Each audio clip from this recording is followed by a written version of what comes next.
This episode is dedicated to the memory of Louis Vielma, attraction attendant at Harry Potter and the Forbidden Journey at Universal Orlando, who was among the slain during the Pulse nightclub massacre. Please pledge your support to the One Orlando Fund, which directly helps the victims and their families. Click the annotation below, and please give as generously as possible. Thank you.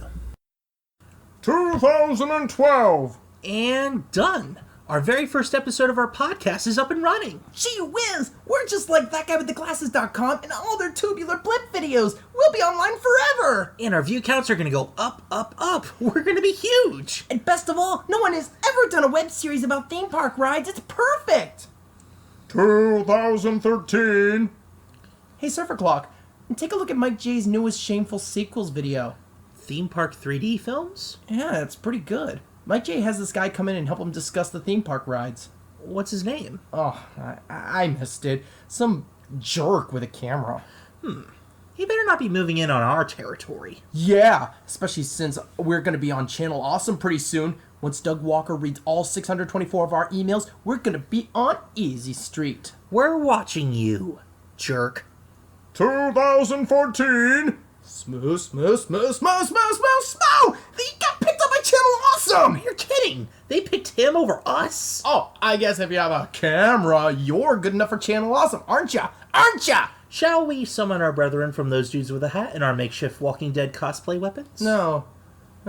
He came from that fellow in the coat to join that guy with the glasses. He might ally himself with even more clothing-based groups. We can't risk it. He already obliterated the invasion of the lads in kilts and les garçons de berets. Well, we have to do something. He's too good. Oh no! It's the chap in the derby! He's coming to collect his protection fee! Stand strong, my brother. We must never give in, never relent, never beg for mercy. Vive la résistance! 2015! Hi, Mr. Jerk, sir. Look, we're giving in, relenting, begging for mercy, if you will. We've been harsh.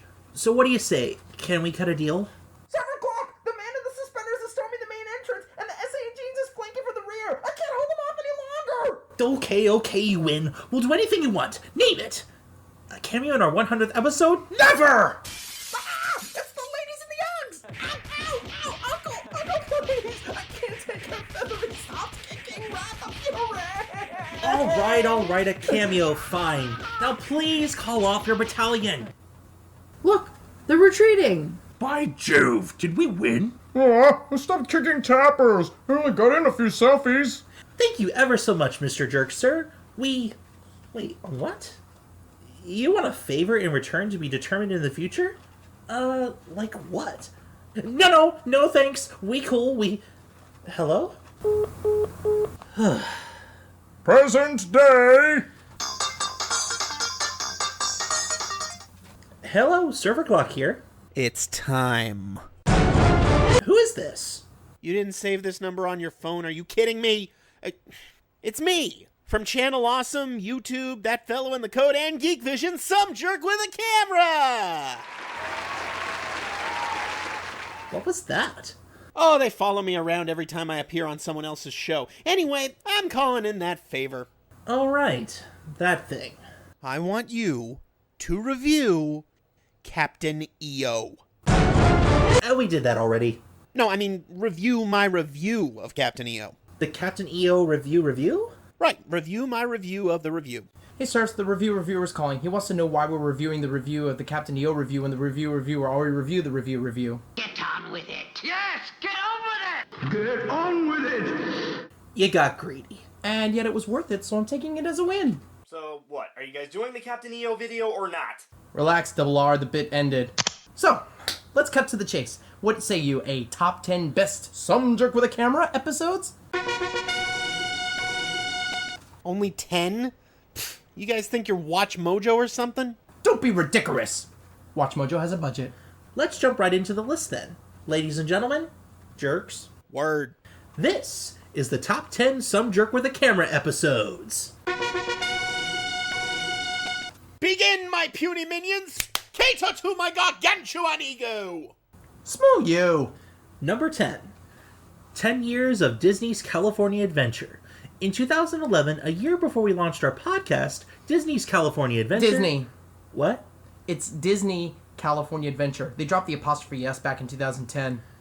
And the significance of this is... Accuracy? Whatever. Anyway, Disney California Adventure, wow, that is really cumbersome to say, had been open for a whole decade. And on his second outing, some jerk with a camera takes to DCA to review the history of the park. Shenanigans ensue. It's number 10 on our list because since Jerk predominantly reviews California iterations, we want to draw attention to the reviews that also apply to Florida. Of course, there isn't a Disney Florida adventure at Walt Disney World, much less a California one. The review is one of his best. At the time, DCA was riddled with work walls, building Buena Vista Street, Cars Land, and Ariel's Undersea Adventure. Jerk meanders through the park, discussing its evolution from, well, how would you regard the first several years of California Adventure, TAP-G? Icarus, wax wings, and a hubcap that looks almost exactly nothing like the sun. Michael Eisner's ambition to create a second gate for the famous California park flopped spectacularly. Jerk covers the conception of the park through opening and the rest of its tumultuous history, especially the rough few years when the park first opened. It was touch and go for Disney that opened a park that had a lot of conventional rides, little available for children, and the bizarre notion that theming an entire park after only one of America's 50 states. Jerk's biting tongue here is on display, from showing off the ABC television special to the flat-out denial of its existence during Disneyland's 50th anniversary. It ends on a nice little note about the work walls aren't bad or deterring as we perceive them to be. We'd love to tell you more about it, but we'd rather just give you a link to Jerk's YouTube video so you can check it out for yourself. So, without beating a dead horse, let's take it to number 9, The Country Bears. Ah, yes. Long after the Tower of Terror got its own TV movie, and just before the Pirates of the Caribbean took the world by storm, came this weird little thing. It was the subject of Jerk's very first review, and has set the tone for the rest of all of his reviews to follow. The Country Bears is a movie so awful and so weird, SurferClock and I balk at doing a real view on it. If you want to see the plot of the Blues Brothers done with puppets, watch 2011's The Muppets. If you want to see it with characters your kids will like, watch the Phineas and Ferb episode, Dude, We're Getting the Band Back Together. If you want to see it done really, really badly, watch anything, but for the love of all that is good and pure, please don't watch The Country Bears! Probably the best insight he provides is the realization that a year before the movie came out, the Country Bear Playhouse closed forever to make way for the many adventures of Winnie the Pooh. And what's the movie about? Saving Grizzly Hall from being torn down. Way to instill feelings of hope and optimism there, Paul Pressler and Cynthia Harris. What was that? Oh, you don't mention them. Every time their names are uttered, a fairy dies. That's awful. Oh, it's okay. I think you only killed one from Lucas's strange magic. But I think we'd better be mum on the Essler Prey and Eris Hay before we kill fairies anyone cares about. Bazinga. Basically, it's a play-by-play of the movie. Lots of great jokes, lots of jerk attitude, and also the one to watch before you watch part 3 of his Back to the Future video. We won't say how, but things will make sense when you see it. Now, moving on to number 8, Captain EO. Before Michael Jackson's famous Disney appearance bowed out at Epcot to make way for the totally necessary Disney and Pixar Short Film Festival. Okay. Jerk was able to check out Captain EO and discuss its wacky history, from its inception as a celebrity-infused cash grab of the early Eisner administration to its closure and rebirth. Admittedly, it's a bit uncomfortable to hear all the jokes concerning certain litigious issues about the King of Pop. Let's just say if you love Jackson and miss him dearly, this may not be a Jerk review to watch. But let's be fair, he's called Jerk for a reason. Take it all with a grain of salt. Still, it's an engaging video, from its snarky commentary on the puppets to his idolization for Spinny Rock, but heaven help you if you tie together 2 whips without moving the ends! Oh, and one amazing dance number involving him and all his friends dancing to the show's theme, We Are Here to Change the World. Just remember, as with most of his reviews, it's supposed to be a comedy. The point is to not take him too seriously. It's just meant to be funny, and if you don't, well, then eat it! Eat it! But no one wants to eat it.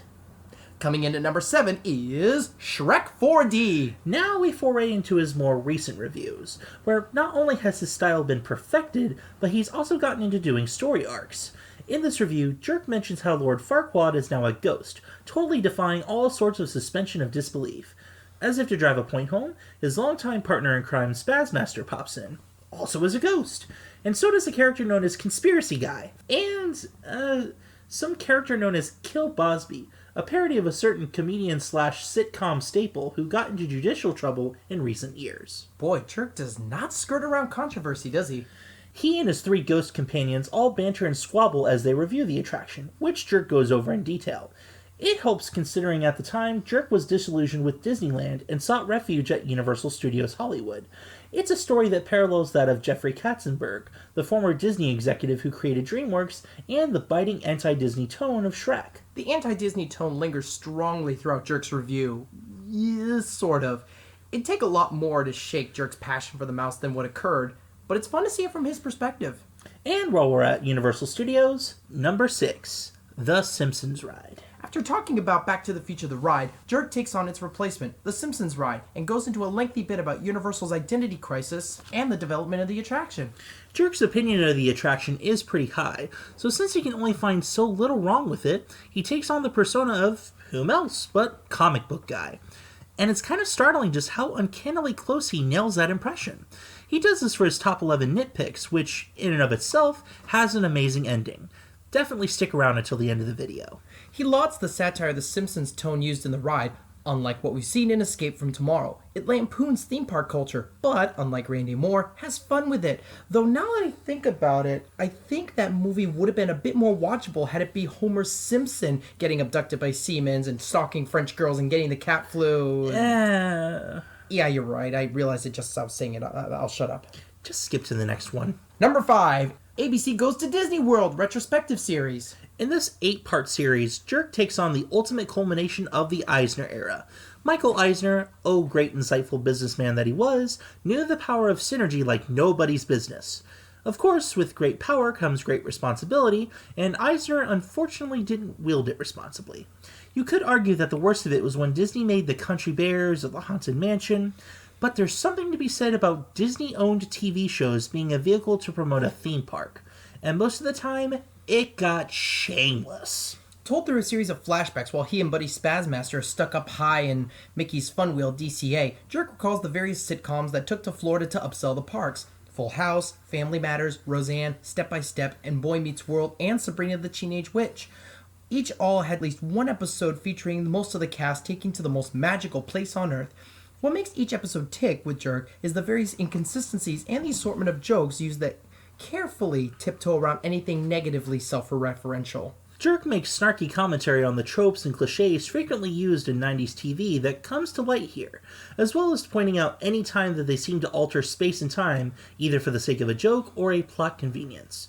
Most of them are centered around the fact that Walt Disney World is a lot bigger than any of the writers seem to think it is. The final episode, ABC Goes to Disneyland, is just the perfect cap to the Jerk's escapades. Not because it includes the most promotional tie-ins with George Lopez in the Twilight Zone Tower of Terror, the Twilight Zone Tower of Terror, the Twilight Zone Tower... Thank you. Welcome. And with the Modern Family episode, which was arguably the most realistic of the bunch, but it ends with a great story arc about Jerk coming to a bitter realization. It concludes his second season and provides an excellent segue into the third season and why he couldn't go back to Disneyland. Definitely watch it before watching any of his Universal Studios videos. Number 4. Back to the Future, The Ride. Jerk's favorite film trilogy, and mine too, explores the concept, execution, and eventual retirement of the ride that saved Universal Studios. Jerk can't go back to Disneyland, so his friend, the great Luke Ski, coaxes him to go back to doing reviews, starting with the Back to the Future, The Ride.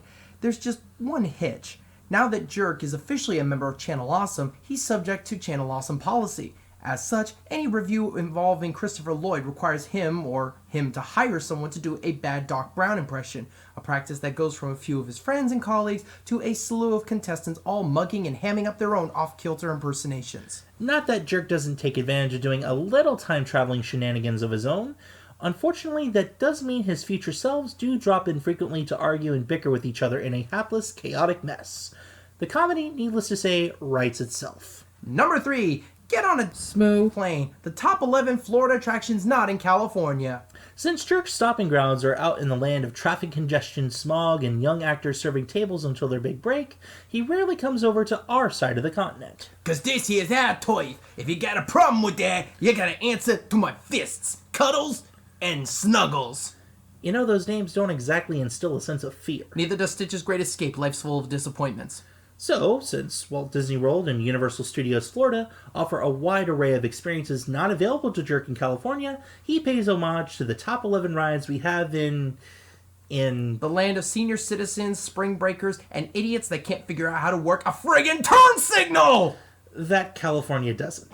Not much to say here without revealing the choices and spoiling it for you, so let's take it straight to number 2, 30 Years of Epcot. In 2012, the experimental prototype Community of Tomorrow hit 30 years of being totally everything Walt Disney didn't plan it to be. Jerk tracks its growth from being a corporate-sponsored, sparsely populated World's Fair that almost bankrupted the company to being, what it is today. Watch this episode in conjunction with one of ours, How Broken is Epcot, to get the full idea. For me, it was one of the very first episodes I ever saw of Jerks, and it remains one of my personal favorites. There's something to be said about a chronological timeline retrospective of a park with such a wacky, nonsensical history. It's quite the three-parter, but it's easily one of his best and most detailed reviews. Not much in terms of a story arc here, but lots of great travelogue video clips. And now, the number one best Some Jerk with a Camera episode is... Escape from Tomorrow Review! Yes, sir, right on the heels of our own non-review of this ghastly, wretched, ugly shell of a movie comes our highest recommendation for a Some Jerk with a Camera video, his review for said ghastly, wretched, ugly shell of a movie. After reviewing Back to the Future, The Simpsons Ride, and Shrek 4D, Jerk starts getting disillusioned with Universal Studios Hollywood, and after his disappointment at Disneyland, he just doesn't know where to turn. At the end of his Shrek review, he finds a mysterious DVD on the ground at City Walk that leads him down a rabbit hole of sleaze, confusion, and controversy. Of course, it's not enough to be mad at Disney. The moment he's reminded of who owns Universal, he takes to the city streets to do his review. Jerk also employs the assistance of one internet reviewer able to stomach pretentiousness, Kyle Colgren, the star of Brows Held High. With his insight and ability to analyze art house films, Jerk is able to get through some of the tougher parts of the review. Though to say even Kyle can survive without breaking is a stretch. And this is the guy who specializes in Shakespeare, foreign, and independent films. Even he is stricken with ennui and confusion over it. But Jerk's commentary and analysis are great. But then there's his soliloquy after the movie finishes in part 3. Not only does he have a chat with one of the movie's actors, but here's where Jerk really shines. It's a heartfelt monologue not just about the movie's existence, but about why we need it to exist, why Disney parks exist, and why both must coexist. To sum it up in any way would not just be a great injustice, but we also would just rather you listen to it for yourself. And of course, watch the review the whole way through. So folks, that wraps up our top 10 favorite Some Jerk with a Camera episodes. We hope... Alright, fair job on the list, men. My ego is sufficiently stroked. Oh, forgot we still had it on speaker. Great, thanks. Just one question. What's with the word smoo? What's the deal with that? What, you don't like it? Oh, it's fine. I just think it sounds fucking stupid. Wait, what the fuck was that? Sorry, Jerk. We don't swear. It's our default curse word. What the f*** is wrong with you? How do you f***ers live? And now you're f***ing censoring me? You have invoked my f***ing wrath! Oh, Smoo. Person in the shirt, bro in the sweatpants? Yeah, it happened. Execute order Muffley. That can't be good. Sweet! Look at that! Is that one of those XP7 series military drones? I'm SurferClock. And I regret nothing. And we're What's the Attraction? Where our work is your vacation. We